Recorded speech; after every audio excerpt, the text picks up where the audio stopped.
Ladies and gentlemen, distinguished guests, good afternoon. This is the TV debate, jointly sponsored by Tianjin TV station and Phoenix Satellite TV. Ladies and gentlemen, good afternoon. I'm Hu Yi-hu from Phoenix TV. Well, I was reminded back to September the 15th, 2008. At that time, that was the financial crisis. The Lehman Brothers went bankrupt. Well, precisely, we are 2 years later from that date. Seems like it is, today we are in a 2 years anniversary. However, I think we should divide today's issues into opportunities and challenges. And we are talking about post-crisis age. What are the challenges in front of us? Well, we've already encountered challenges, but we have more to come. So one of the issues in front of us is, are we welcoming a bright future or a darker future? Before we invite our 5 panelists, let's watch the big screen and look at the current status of our economy. Having gone through rescue plans, it seems that the worldwide economy is now in a recovery road. This also includes the 4 trillion RMB in economic stimulus package of the Chinese government at the end of 2008, which contributed to 8.7% of China's GDP growth in 2009. In the first half of 2010, China's GDP grew by 11.1%, leading to a robust economic growth. It is true that the signs of economic recovery are already there in some countries. However, the United States and other Western economies still grew in a slow way. Take the US as an example. In the first quarter of this year, GDP grew by 3.7%, in the second quarter, 1.6%, and as of July, its unemployment rate reached 16.5%. It is fair to say that the concerns for a second economic dip is over, and countries are looking for new growth points. However, the world economy is still facing many challenges, including new issues in China's economic recovery, such as resistance in export, overheating in investment, slow growth in domestic demand, a vague picture in the real estate market, and concerns about stimulus policy and inflation. At the 2 years anniversary of the economic crisis, looking back on the global economic recovery, is China already on this recovery road? In today's context, how can China facilitate its own economic growth? Welcome to TV debate of Tianjin TV and Phoenix TV. Well, we've all heard of these questions from the video clips. That is precisely why we are having this TV debate. Let us once again warmly welcome the 5 distinguished panelists. First, Mr. Cheng Siwei, Chairman of International Finance Forum. Second, Professor Li Daokui, Director from Center for China in the World Economy, Tsinghua University. Mr. Liu Changle, Chairman and Chief Executive Officer from Phoenix Satellite TV, Hong Kong SAR. Mr. Jack Ma Yun, Chairman and Chief Executive Officer, Alibaba Group, People's Republic of China. And Mr. Rumin, Chairman of the Board, Tianjin Port Company. Welcome to our TV debate. So, to start with, let me have an interaction with you. Before we ask questions to our distinguished panelists, let me give you a test. 2 years ago, we heard a saying that confidence is more important than gold at any times. In today's context, what's your confidence about the worldwide economy?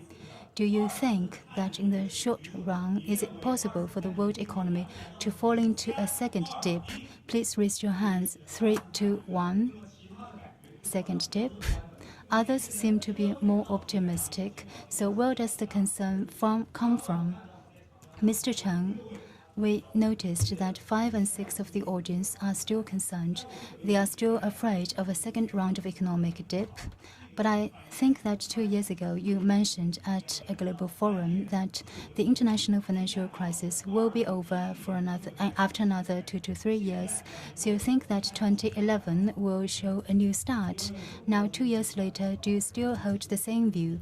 Yes, we all know that China's economy is growing in a robust way, and this year we are transforming from a special state out of the financial crisis into a normal stage. If we look around the world, I am a cautious optimist. In my view, the world economy is right now in a challenging and twisting road of recovery. In other words, there are still uncertainties. But on the whole, the world economy will return back to recovery. Now, the biggest challenge in front of us is, of course, first, debt crisis, sovereignty debt crisis in European countries. But in my view, that would not lead to a second global economic dip. However, as some countries need more borrowing, that will slow down the rate of European recovery. Second, there are still uncertainties and instabilities in the US economy. Of course, US is under debt pressure, but US is a large economy and people are still borrowing money to the US. So it seems to me that there is not such a huge debt crisis for the US. However, its unemployment rate and other issues are yet to be resolved, and coupled with political factors and the issues of middle-term election, so there are still uncertainties in the US economy. All of this adds up to threaten global economic recovery. Thank you, Chairman Chen. Chairman Chen said that in the future he is confident, but he's still observing. Apart from the US economic recovery, he is also interested in whether the European Union has gone through its economic crisis. And before raising the question to Professor Li, let's look at the big screen. People say that statistics matter most. So can you conclude from the statistics that we can be confident the economy is really getting better? Through these statistics, I think Professor Li knows better than I do. This is the PMI comparative diagram. We noticed that on this diagram there are figures of China, EU, US, and Japan. Almost all of them have a PMI of over 50%. Can that give us confidence? Definitely, it is a clear proof that confidence from consumers and investors is getting back. However, there is one regret about this diagram because it only talks about China. But China is not the only one on the recovery road. China and a large number of emerging markets are already on a healthy road of development, which was quite rare in the previous 10 years. Those countries will be a strong motive behind global economic recovery for the next 5 to 10 years. I noticed that 6 or 7 people of the audience are still concerned about the possibilities of a second round of economic dip. And the second dip is a new word. It indicates the overall economic slowdown and presumably back to the bottom.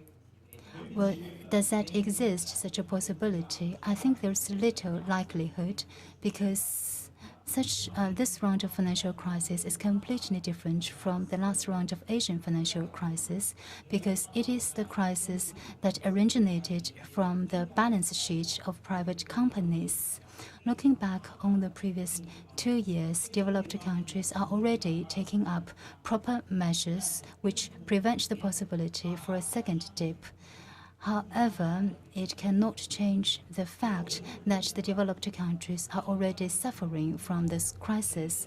So perhaps we should be more interested in the issue of some architectural changes after this crisis. And I saw the face of Jack Ma Yun, and he seemed to be quite relaxed. But I remember that you mentioned snowing will not make you cold. But you mentioned that while snow is being melted, you will feel very cold, bitterly cold. Do you have different views from the previous 2 speakers? For me, crisis will never be over. If you're always afraid of crisis, you will be living in a constant state of fear. Crisis will come more often. As a company, as an individual, we should be more adaptive to crisis. It is true this is a sizable crisis, but I think people are more adaptive to crisis. In the case of China, China needs to leverage this opportunity to restructure our industries, our industrial mix. Having worked out of the crisis, we've got to initiate new measures. And China was not as hard hit as quite a number of developed economies, such as the US, during the crisis. However, during the crisis, the impact on China was relatively limited, but the difficulties involving restructuring are far greater than expected. Yes, then that brings us to the business perspective on the need for restructuring. So the goods imports and exports are a forerunning indicator for the state of the economy. And yesterday, Warren Buffett said that he had every confidence in the U.S. economy without any prospect for a double-dip recession. Do you agree with the optimism of Warren Buffett, and do you have confidence in our statistics as well? Despite a lot of difficulties going forward, I don't think there's a prospect for a double-dip recession, and the world economy is firmly on the trajectory of recovery. Please no mistake about it. And the port throughput has increased by 17% in China, and all those indicators are pointing to the path of recovery. And the Baltic shipping index reached 11,000 plus points before the financial crisis. Now it is still lingering around 3,000 points, which shows the world economy has not yet recovered. But for 11,793 points prior to the crisis, it was abnormal. And we're not going to return to that high level. And now the current Baltic shipping index is roughly at the level of 2003. And the break-even point for shipping companies between 2,700 points and 3,000 points. Therefore, it's rather a reasonable point. And for CCFI of container export for China, the index reached 1,202 points before the crisis. Now it has gone above the previous peak, indicating robust economic growth in China, including exports. Therefore, we are definitely on the path of recovery. I don't think there's a prospect for a double-dip recession. And in order for us to leave the crisis completely behind, it still takes time before full-fledged recovery is achieved. So we have heard cautious optimism, but they have the consensus that there's not going to be a second dip. What about you, Chairman Liu? You've talked about Warren Buffett's remarks this morning. The remarks were made yesterday, and his remarks were covered by TV this morning. And he believed that there's a 1/3 likelihood of a second dip, while the 2/3 of the chances are that it's not going to happen. So I think there's going to be a mild recovery. Talking about recovery, there are extreme recoveries, complete recoveries, and mild versus mild recoveries. And I think if we use the word mild recovery, it is more pertinent in describe the current situation, and which means 2/3 of the chance are that there's not going to be a second dip. And I want to say something to the friends from the media. Many media friends are hyping the notion of a double-dip recession. There is something right in saying so, because they are sending some warning signals to us. And it's something good for us to hear some warning alarms from the media. Whenever the alarm sounds, it is helpful instead of being harmful, according to an old Chinese saying. And despite the global financial crisis started from a sectorial crisis. Later, it spread to a global, worldwide crisis impacting all the sectors. Therefore, I think it's a very healthy thing for us to be reminded by the media. So with precautions taken, then we will take every precaution against a second dip. Then that truly will not happen. Now I'd like to ask anyone from the audience to challenge the panelists. If you have any different view from theirs, or if you have any questions for them, if you have any comments to make, please raise your hands. And I think some of you do believe in the prospect of a second dip. Please raise your hands again. Please raise your hands again. Those who believe in double dip recession. Please share your view with us. Microphone, please. Yeah, I still believe in the prospect of a second dip. When the crisis came around in the first instance, those root causes have not been addressed. And at that time, everybody believed that the financial sector and the policies and institutions in the West were very good, were very sound. But then there came the crisis. So given that, it is still likely that we're going to go through a second dip. What are those factors which are yet to be exhausted? I'm not an economist. I'm a chemist. But pursuing a scientific point of view, you've got to prove that all the likelihood for a second dip can be truly ruled out. Without that, I'm not going to believe in the exclusion of the prospect of a double dip recession. How can you, Dr. David Lee, how can you convince the chemist? Oh, I think it's also a philosophical challenge against our views. Let me address your question in an equally philosophical way. Philosophically speaking, this crisis erupted as a result of accumulation of many factors that had been building up over the years. And after its eruption, with numerous forceful measures, the symptoms of the disease had been cured, but not the root causes. But in the near future, it's not likely that another major malaise, major disease is going to break out. But we've got to change the structure of the world economy to make it more specific.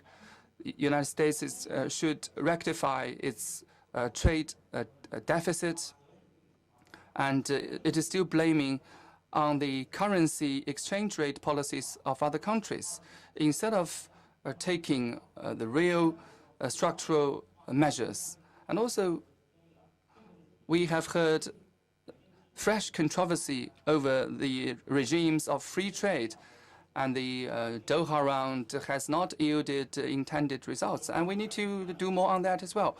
Is there a chemical reaction, Mr. Chemist? Talking about the United States, I have an extra point to make about the United States. I think the United States is quite problematic given a high unemployment rate, and interim election is coming. And President Barack Obama has talked about a lot of changes, but the changes enacted are so limited. And if the Republicans are going to win the interim election in the Congress, they will prevent Obama from adopting further changes and reforms. So those deep-seated concerns and issues will give rise to a second dip. You're not only a chemist, but also an expert on international relations. I'm also an expert on chemistry. And later, I became an economist.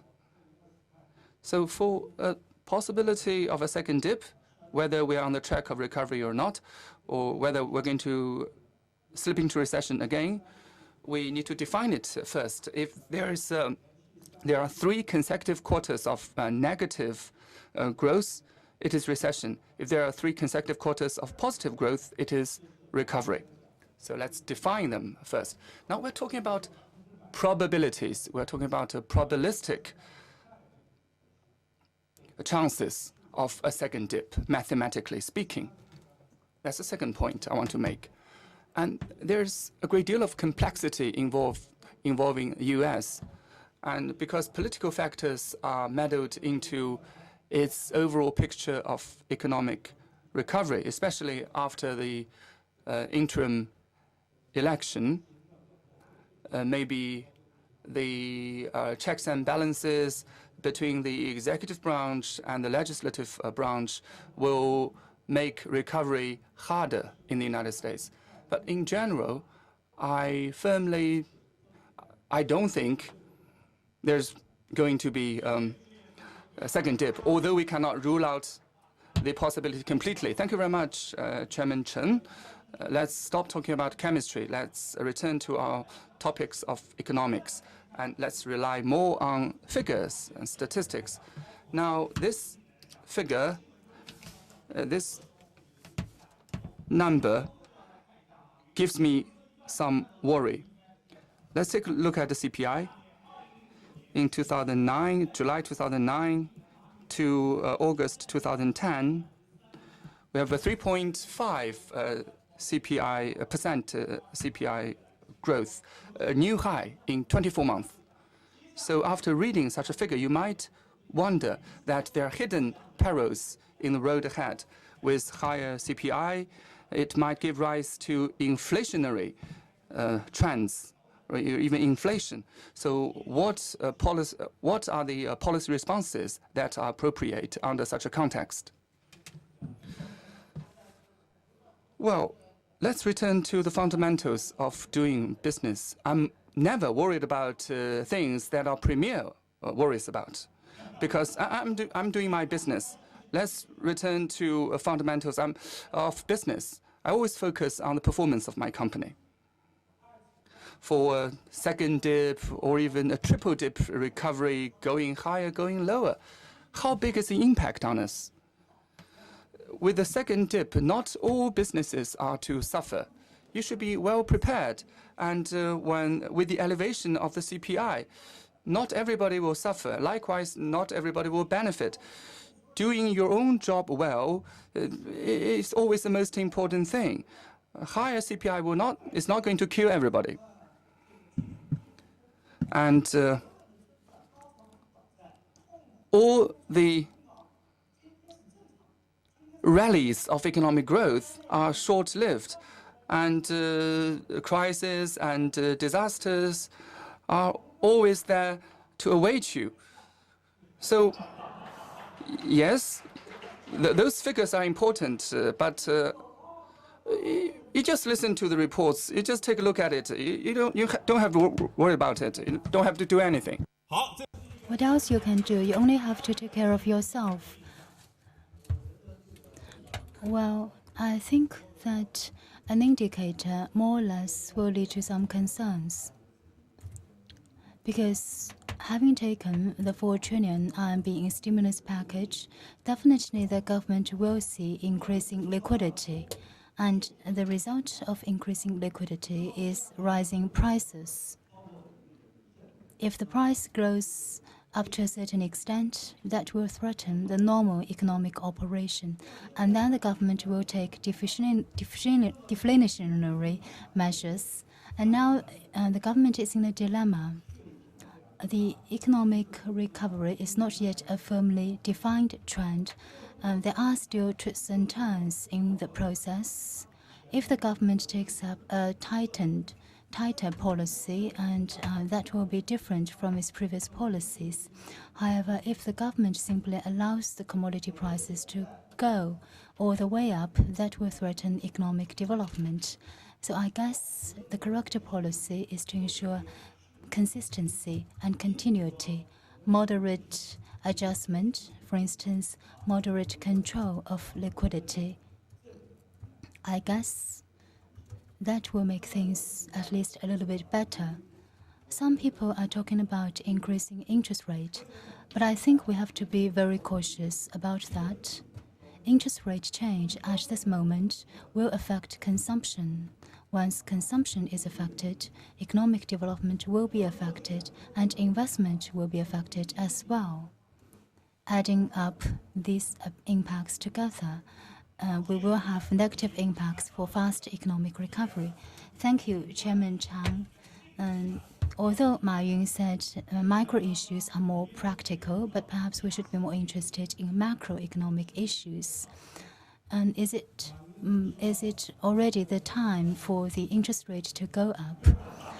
Ma Yun's words will lead all of the macroeconomic economists out of jobs.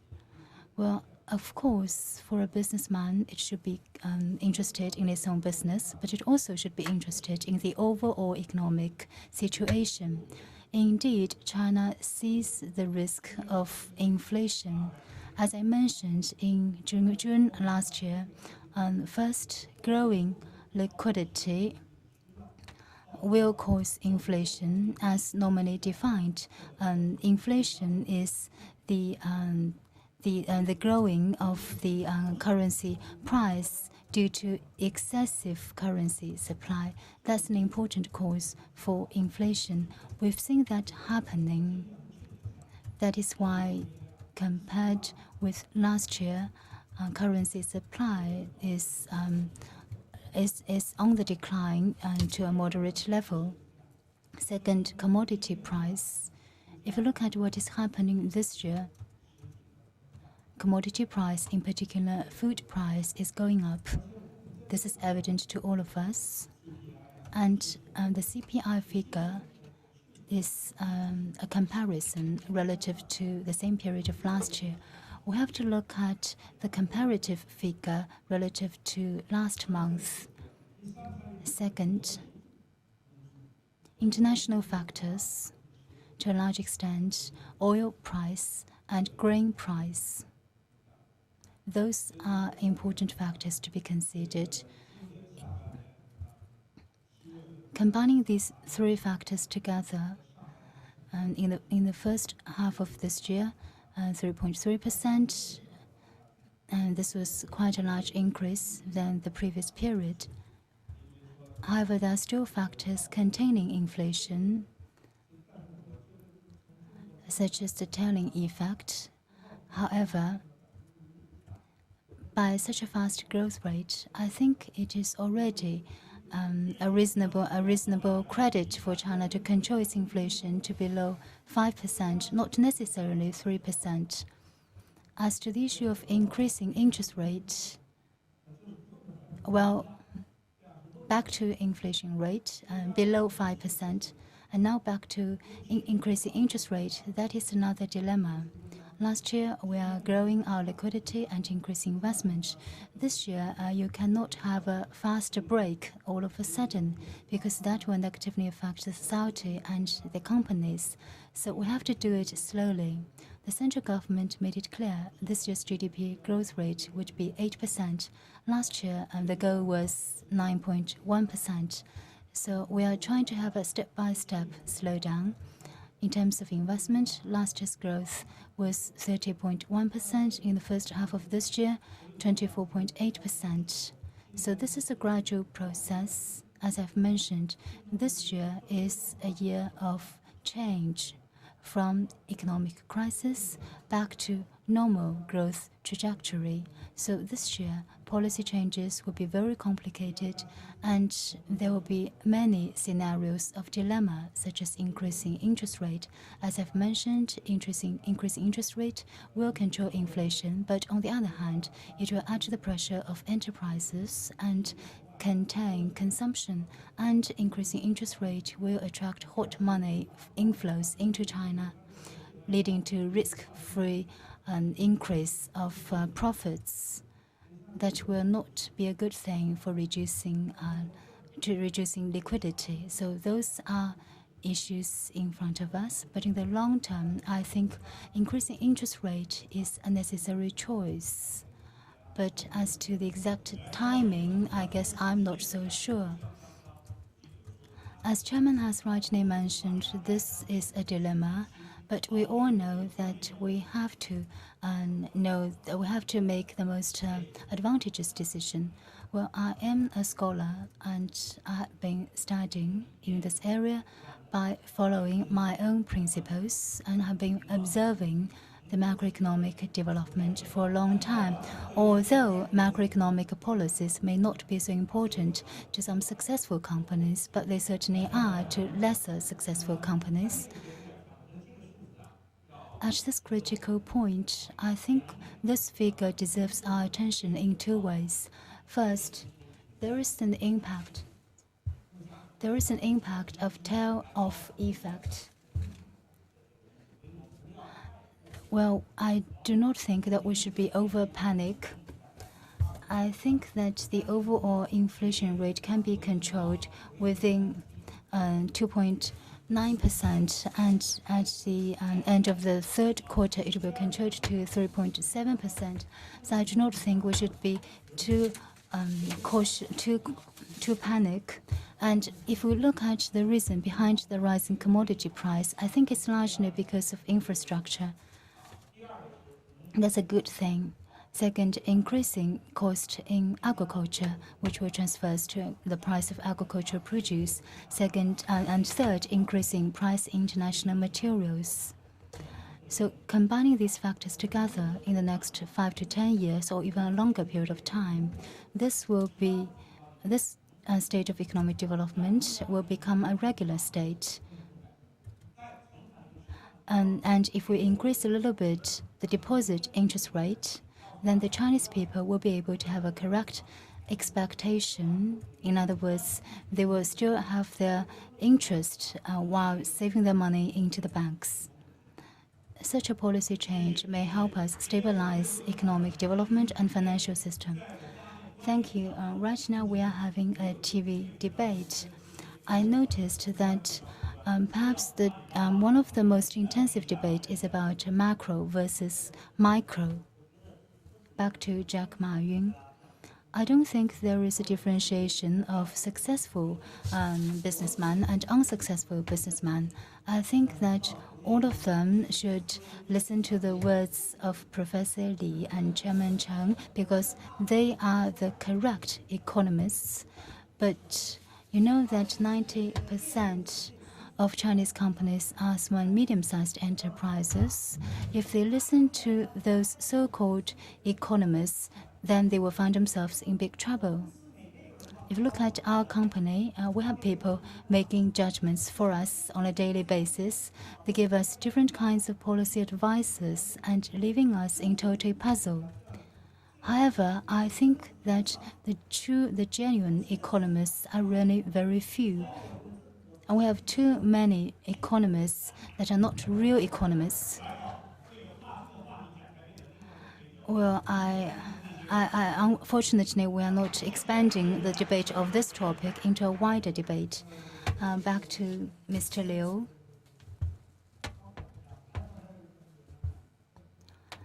Chairman Chen was talking about dilemma. We also noticed the CPI issue and the potential issues from inflation. But I think that there's another dilemma. For instance, in terms of 4 trillion RMB, a faster break, a slow break, or no break. While making these decisions, we have to consider China's employment issue. Premier Wen has made it clear to us that China has over 10 million migrant workers, 20 million unemployment workers, so the 40 million people are yet to be employed. The US also has 3 biggest issues. First, severe unemployment issue. Second, property rate and property market. And third, virtual economy. So I think the same is true to China. If we look from a larger picture, if we take a more aggressive approach, perhaps that will affect China's economic growth. And we should not ignore the resulting social impacts. I do agree with some scholars in that we should not take aggressive extremely aggressive measures in addressing overheating issues and simply cooling away and take more aggressive measures in addressing overheating issues. I think rather we need to have a more sustained way of development and develop more sustained strategies. Some statistics may be important, but they are not so important as to affect the long-term decision making. Thank you. Thank you. Now the floor is open to questions. Good afternoon. From China Economic Weekly, in the morning, Mr. Ma, in a closed session, was talking about the small and big issue. Small is beautiful issues. How can you connect small with the bigger globalization? Other questions? We'll answer the questions all together. Good afternoon. I have a question. Right now, we are all talking about quantitative growth. But what about the quality of growth? In particular, shortening and wealth gap. Do you have any suggestions as an individual, as a company, and as a government? What can we do to bridge the wealth gap while maintaining robust economic growth? Thank you. Thank you for the questions. Anyone from the middle? Anyone from the center? Anyone from the right?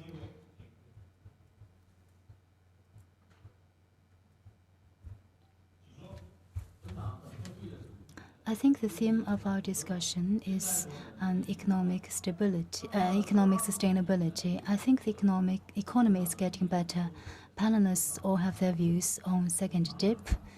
Economy is like 4 seasons. In the short run, we may have different kinds of challenges, but in the long run, we're always in a good state. I hope that our panelists can give us more confidence, and I thank them for their speech. Ma Yun, could you answer this question about smallest beauty? I think that the crisis issue is not about economic crisis. It's more of a crisis of development, and it involves environment and poverty. I think that the world must learn from this crisis, and the world must be more optimistic. The world must know that it has to create a better future and address today's issues such as environmental issues and poverty issues. If companies want to get above the crisis and move to a better future, they have to do more in environmental protection and poverty reduction. And the biggest difference in the 21st century from the 20th century is that in this century, the century will be dominated by smaller and more flexible companies. I think one of the issues we're all interested in is to address the short-term issues, the existing issues, and the long-term issues. At the moment, we need to facilitate sustainable economic growth. However, we should not satisfy the long-term interests of human development, for instance, resource, population, and environment. Those are our fundamental issues. Without resolving them, all of our sustainability can only be achieved in the short run. And we are also talking about industrial upgrading, increasing the high-tech content. Of course, those are important issues, but we have to talk about facilitating a greater employment rate. That is the major way to address poverty and to address wealth gap. And just now we talked about quality of economic growth. I think there are 2 issues. First, social justice. Second, sustainable development. Sustainable development involves consideration of development cost. If our cost of growth exceeds our rate of growth, then I do not think that is the correct way. We made a study of our environmental cost in 2005. In other words, thanks to environmental deterioration, and the environmental pollution contributed to even 13% of our GDP growth. If we continue to do so, then we'll have to leave the environmental debt to our future generations. That is hardly a sustainable way of growth. That's one aspect of the quality of growth. And second is a divide between the rich and the poor. And I think there are two sub-issues in China. First, the wealth gap between urban and rural regions. The urban residents have an income 3 times that of rural residents, and 4 times more purchasing power that of the rural residents, and they're enjoying much better education, healthcare, and other public services. We need to help increase the income earned by the rural residents. And also, at the same time, within urban China, we need to decrease income disparities. And in the primary distribution, we should further highlight the role played by labor. And I think we also should constantly improve productivity to help generate more income for our workers. Otherwise, increasing income has no basis to start with. So we need to pursue more social justice and sustainability. Dr. Li. I'm also an alumni of Ms. Zhang, who asked the question. It's a very important question. It bears on the social foundation of the economic sustainability of China. Let's be very clear that in the process of economic development and growth, there is a stage at which the income distribution mechanisms should be optimized. For example, in the present-day China, for the migrant workers from rural China into urban China, the income growth rate for them is much faster than that of the urban white-collar professionals. So the market is playing its due role here. The market is working. We should not artificially interfere in the workings of the market by artificially raising the salaries and wages for some sectors in the labor force. We should pursue genuine reforms instead of making much ado about nothing. Chairman Liu, it's a very concrete issue, which is the fostering and expansion of the middle class in China. Can the middle class in China reach a critical mass? According to some statistics, between now and 2030, throughout the world, the middle class will expand from 1.8 billion to almost 4 billion people worldwide. And that purchasing power is going to grow from 2.9 billion US dollars to over 5 billion US dollars. And most of the emerging middle class will come from Asia. And those experts do believe that a bulk of them, a lion's share of them will come from China and India. But will China initiate policies to foster the growing middle class or the growth of the middle class? And without middle class, we will continue to be confronted by those social issues, such as economic unsustainability and the gap between the rich and poor.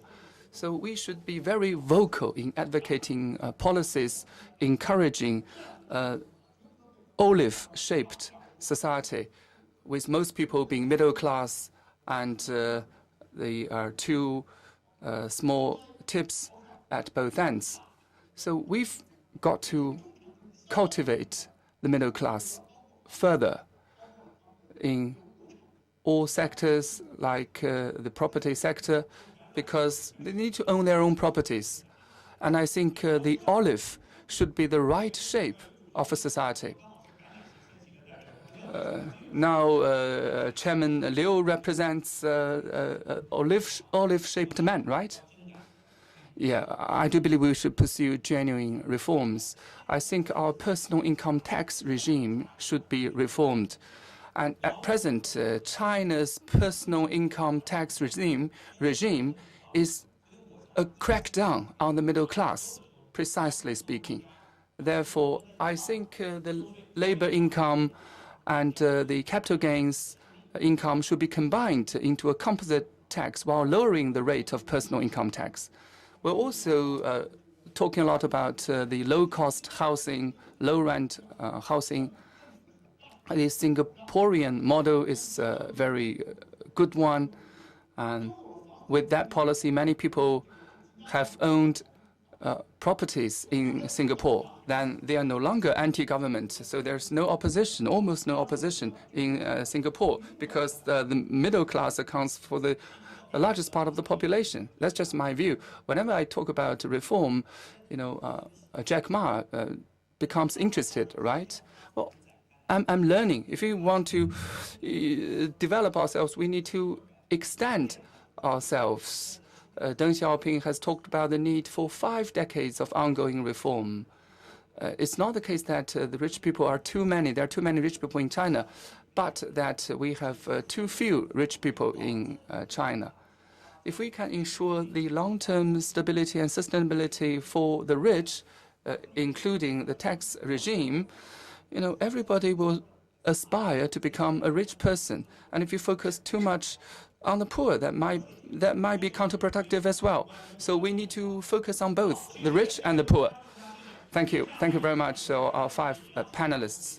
Now I've another key question from Ying Chang.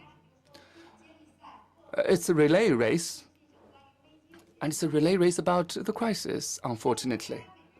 But everybody is here to discuss the crisis, not only an economic crisis, but also confidence crisis, moral crisis, and crisis of the ecosystem. What lessons have we drawn from this crisis? Jack has said that Jack regards the crisis like when French go to a cafe. You will be either drinking cafe or on the way to a drinking cafe. So therefore, I'm going to address the question first to Jack. Well, the crisis erupted 2 years ago. Have we resolved all the issues related to the crisis or not? Every day we're talking about the prevention of a second dip. That is a very pessimistic note. We are not going to restore what we were like tomorrow. No, we should not take pride in yesterday. We should not do everything to restore what we were like yesterday. We should focus more on the environment. We should focus more on the young people. We should focus more on the future. That should be the right attitude. All the past experience, most of the past experience was not good. And with the crisis, you've got to confront everything which is part of reality. And I think the opportunity has just begun for me. I haven't missed any major opportunity. The most important thing is for us to transform ourselves. And in 5 years' time, we'll become different from what we are like today. And within the next 5 years, I don't think we want to miss any opportunity. But what's the pain? What's out of the crisis? Well, the crisis was a painful experience for so many people, especially last year and the year before last. People were so fearful. Why do you have to fear? It's no use. It's no point fearing it. I have a small brain. I cannot remember so many things. I'm not living in yesterday. I've forgotten about yesterday. I've forgotten yesterday's pleasures and so much more about yesterday's pains. And for those lessons, they are both macro-level lessons and micro-level lessons. Dr. Lee, David Lee, you've talked about how to measure the macro economy. And we tend to quantify the economy. But in the Chinese culture, we tend to use a more vague metric, which is called do, to measure the status, the state of things. Well, I think this crisis has taught us an important lesson in how to be good at using a more vague and qualitative measure or qualitative metric to judge the economy. We've talked about the risks, the overconsumption, the excessive expansion of credit in the United States for many years. And everybody said that, no, it wasn't a problem.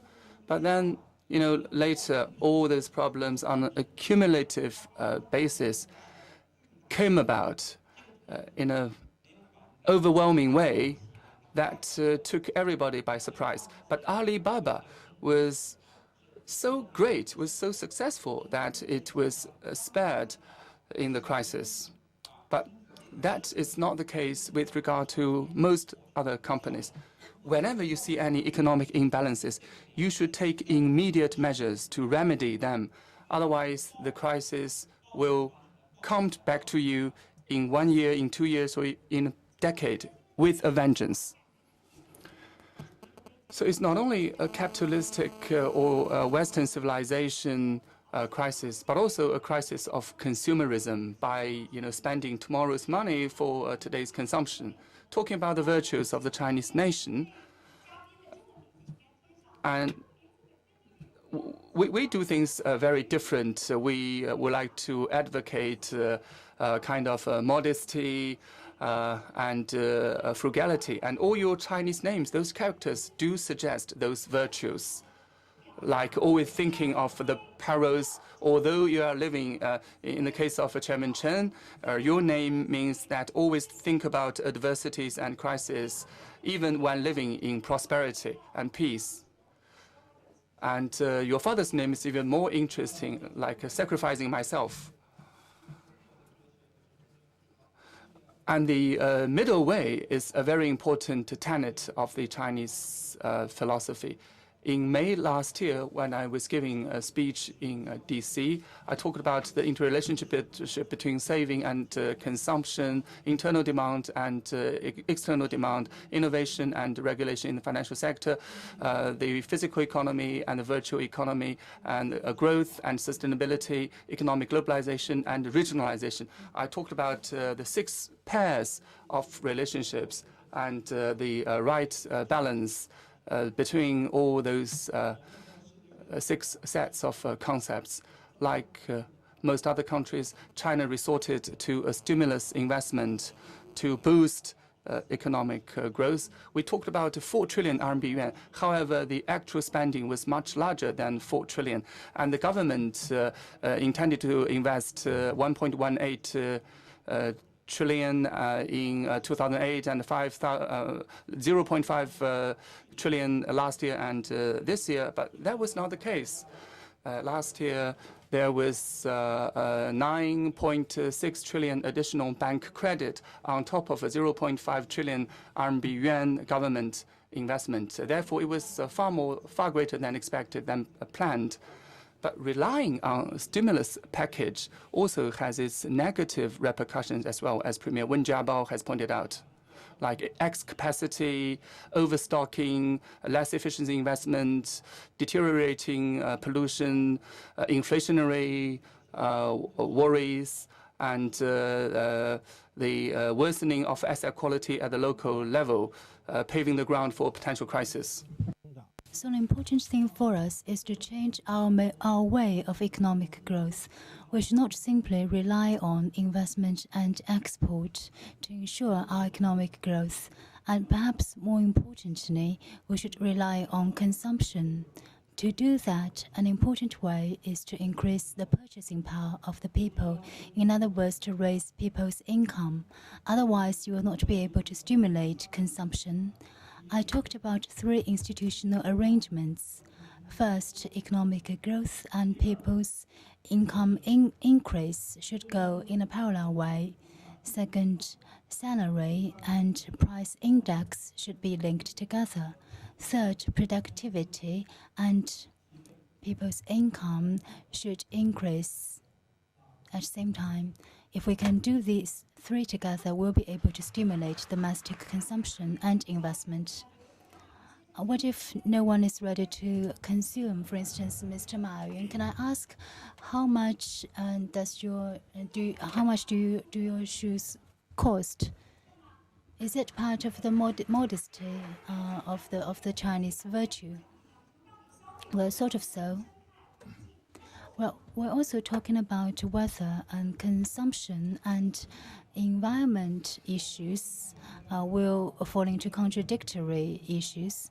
We can't do what the Americans are doing to use the money of tomorrow, but you simply cannot save all the money to the banks because that will not stimulate economic growth.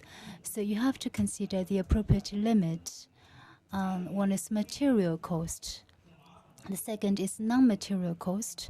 Perhaps Mr. Ma spends a lot in the so-called non-material consumption. What do you mean by non-material consumption? You do not spend on goods.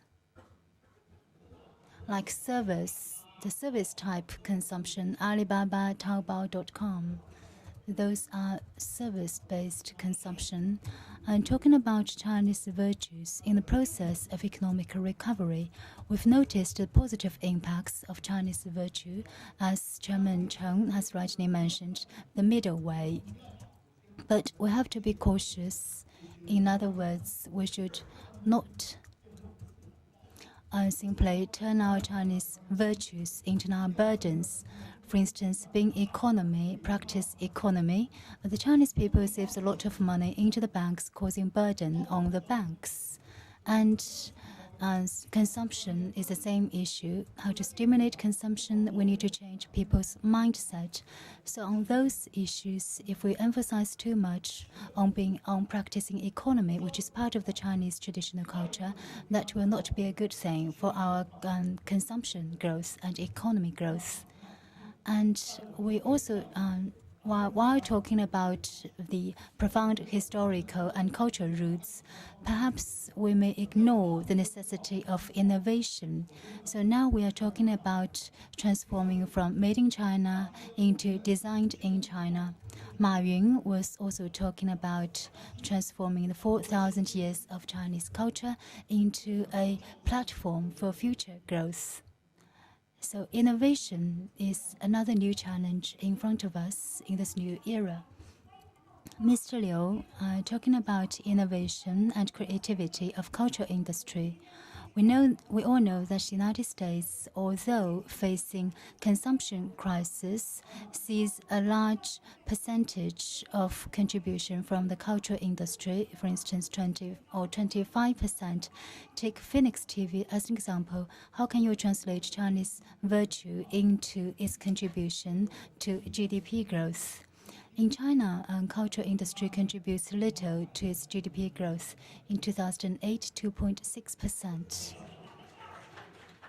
But the US is 25%, UK 17%, Japan over 15%.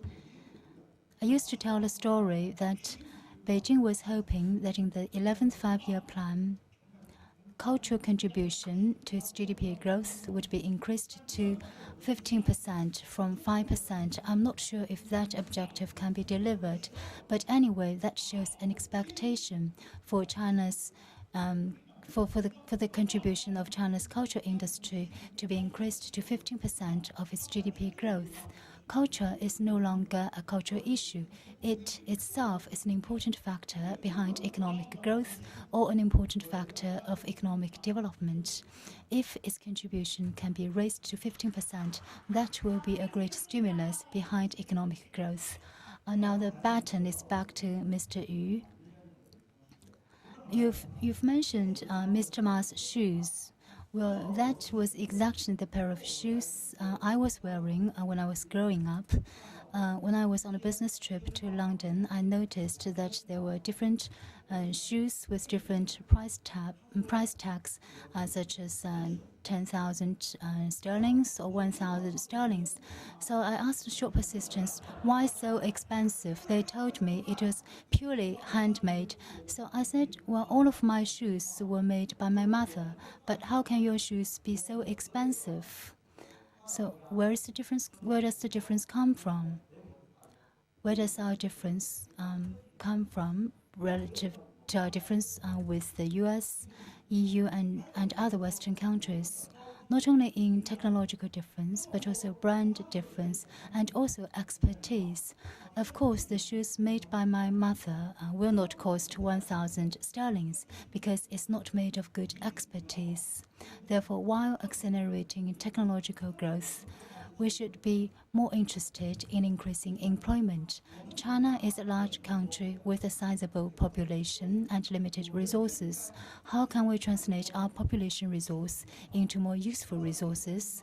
We should be more focused on handmade, not the traditional shoes like Ms. Ma Yun was wearing, but rather the luxury shoes that are on the shelves of the London stores.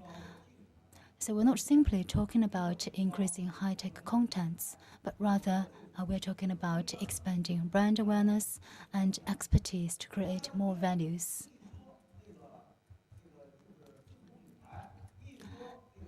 Now we are talking about indigenous innovation and indigenous brand, but that is not limited to IT industry and internet. Shoes industry can also facilitate economic growth. So back to mother-made shoes. One thing that may be a little bit weird to you, transforming from made in China into invented in China or designed in China. If China is still purchasing coals or oils with the money it has, then China will not be able to have products designed in China. The most valuable resources for China is the brains of the 1.3 billion people. So the issue in front of us is culture and education. We should be more interested in the young people. We should make sure that they are more inclusive. The traditional Chinese culture talks about caring for the elderly people and the young people. If we can respect the talents and take care of the elderly people, then definitely China will have a better growth. The reason for us to have the 5 panelists actually is a long story. We're talking about the issues. Will there be the next round of dip? First, you have to remember the names of the panelists. Cheng Siwei. Siwei means think about future and potential dangers and take precautionary measures. Daokui. Daokui means to be modest, to have humility.